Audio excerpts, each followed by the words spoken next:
Allez mes enfants, allez dormir. Mais maman, tu as dit que tu nous raconterais l'histoire.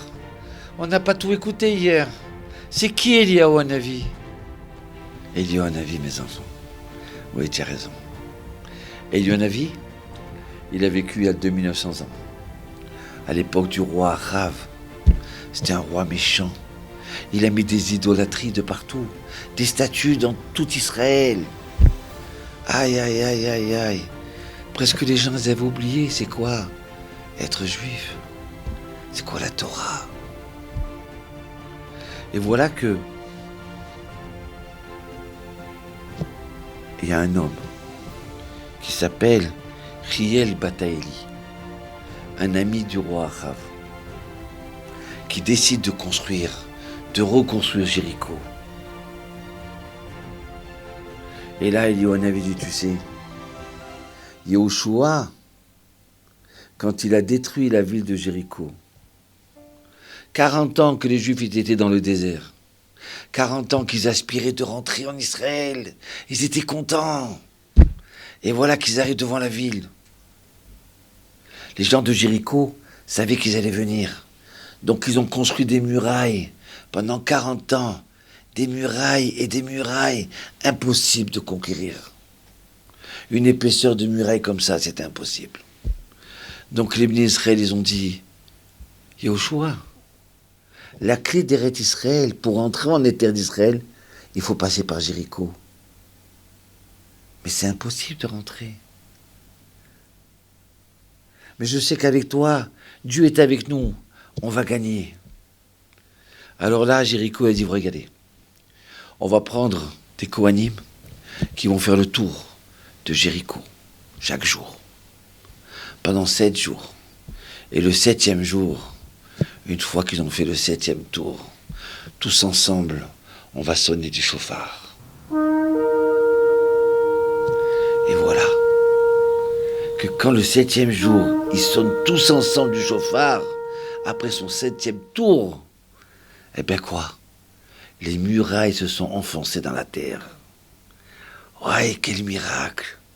Donc après, ils avaient tellement peur, les gens de Jéricho, ils se sont sauvés, ils nous ont donné la ville. On a gagné la guerre. Et Yoshua, pour remercier Hachem du miracle, il a dit, maudit, c'est celui qui conquérira, qui reconstruira Jéricho. Et voilà.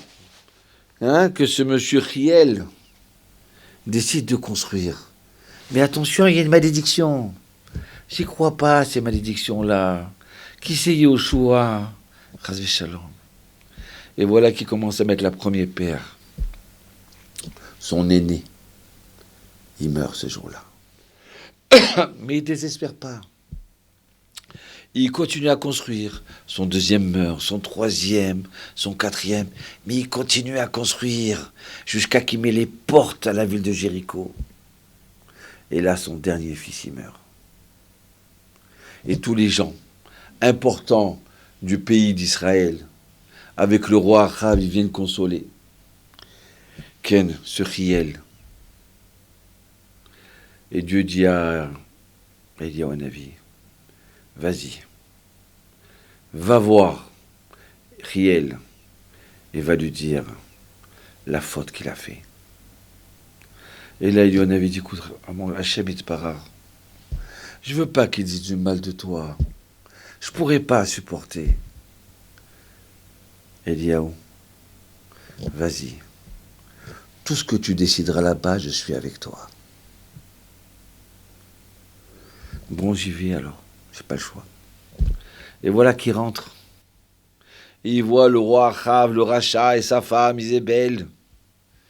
Et il leur dit, voilà, tu as enterré ton dernier fils parce que tu veux pas écouter la malédiction de Yoshua, de Josué.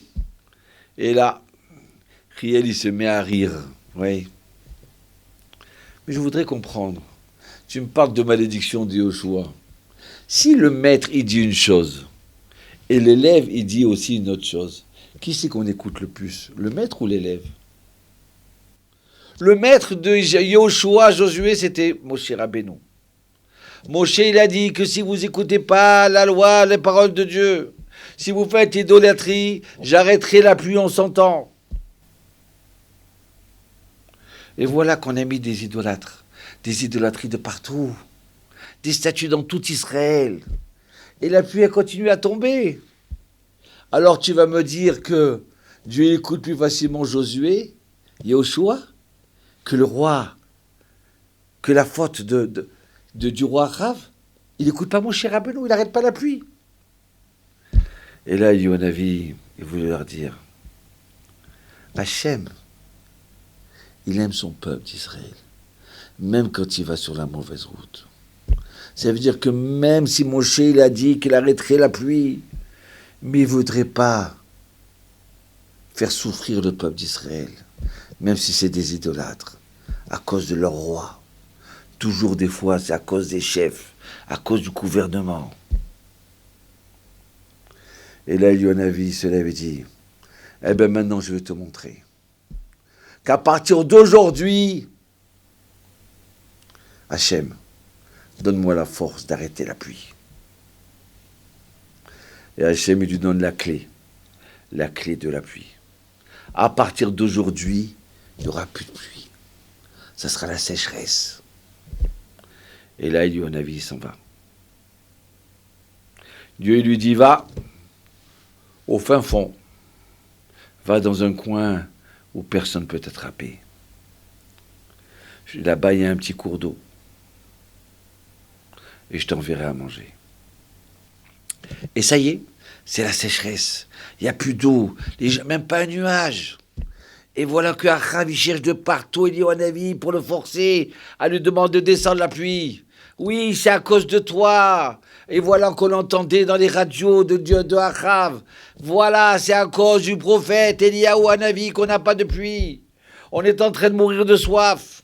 Oui, au lieu de dire, on s'est fauté. On va enlever toutes les idolâtries. Non, il ne dit pas ça. Il reste dans sa méchanceté. Il veut accuser Eliyahu Hanavi de la sécheresse. Ça fait 3 ans. Il n'y a plus de pluie. Il n'y a plus rien. Et il y a des corbeaux qui arrivent. Les corbeaux qui arrivent, c'est des oiseaux qui sont un peu cruels. C'est des oiseaux qui ne donnent pas à manger à leurs enfants. C'est des oiseaux-là qui vont apporter à manger à Eliyahu Hanavi. Comme ça pendant 3 ans. Vous avez compris? Pour que comme ça, le roi Rav, il décide de faire teshuva. Et que tout le peuple y fasse teshuva. Ah, vous dormez, mes enfants. Allez passer une bonne nuit. Oui, il y a des fois, on est dans le mal. On fait des erreurs. Mais au lieu de se révolter de la maladie, au lieu de se révolter, de s'énerver, il faut que des fois se remettre en question. Peut-être on n'a pas fauté, bien sûr. Peut-être que ça fait partie de notre façon de manger, de vivre, de respirer la fumée, la cigarette. Mais aussi peut-être c'est par rapport à nos fautes.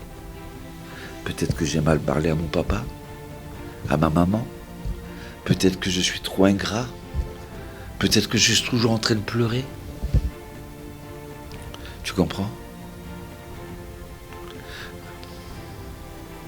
Mon fils, allez, fais Shema Israël. Mais t'inquiète pas, la pluie elle va bientôt tomber. Parce que Hachem, il a eu pitié des pays d'Israël. Donc dans la prochaine histoire,